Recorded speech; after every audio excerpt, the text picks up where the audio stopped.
Ahead of the Maharashtra election, seat sharing is almost finalized in both Maha Vikas Aghadi and Mahayuti.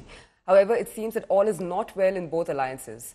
Both parties have announced some seats yesterday, but both parties are struggling to finalize the seat numbers. Discussions are ongoing, but the conundrum continues. In Maha Vikas Aghadi, Samajwadi Party's Abu Azmi has expressed his frustration, stating that the Samajwadi Party is being ignored.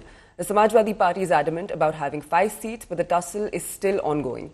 In Mahayuti, about 278 seats are finalized, but disagreements remain over 10 seats. Similarly, in Maha Vikas Aghadi, about 270 seats have been finalized, but 18 are still unresolved. Sharad Pawar has stated that he will meet to finalize the seats with all parties, emphasizing that their mission is to win together.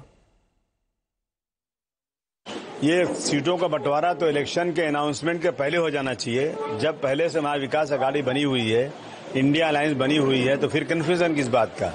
लेकिन हमारा आपस में अगर सीटों की खींचातानी होगी, मैं समझता हूं ये बिल्कुल ठीक नहीं है। हमें भी शामिल किया गया है महा विकास अघाड़ी में, लेकिन अभी तक हमारी कोई सीट की बातचीत नहीं हुई है। मैं कभी भी वोटों का बंटवारा नहीं चाहता हूं। मैं कभी नहीं चाहता हूं कि हम सीटों के लिए महा विकास अघाड़ी में कोई दरार पैदा करें। दोस्तों के साथ गद्दारी करना, दोस्तों के साथ बेवफाई करना, ये उबाटा सेने का रवैया रहा है। हमने उसको भुगता है। अब कांग्रेस और राष्ट्रवादी भुगत रही है। जहां कांग्रेस 100 से भी ऊपर सीटें जीतने की, लड़ने की, उनकी अपने दावे थे, आज 90 पे आए हैं। और पवार साहब को भी, उनके दल को भी कुछ सीटें ज्यादा मिली हैं, या ऐसा चर्चा के कारण दिखता है।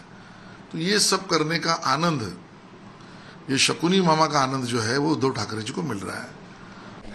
देखिए, कांग्रेस पार्टी का ये एसओपी है, स्टैंडर्ड ऑपरेटिंग प्रोसीजर। सबसे पहले तो पूरी तरह से समा बांध लो, क्योंकि आप जानते हैं अच्छी तरह से कि आपकी करारी हार होने वाली है। तो उसके लिए पहले समा बांधते हैं। समा जब बांधते हैं तो कहते हैं खरीदा जा रहा है, खरीद फरोख्त हो रही है। अब कहना तो बड़ा आसान है, साबित करना बड़ा मुश्किल है। एक भी सबूत दिखा दे रमेश जी, है कोई सबूत? जब हार जाओ तो फिर ईवीएम पर दोष मढ़ो। तो अगर इस तरह के वो इल्जाम अभी से लगा रहे हैं, तो आप समझ जाइए कि पूरी तरह से वो तैयार हैं हारने के लिए।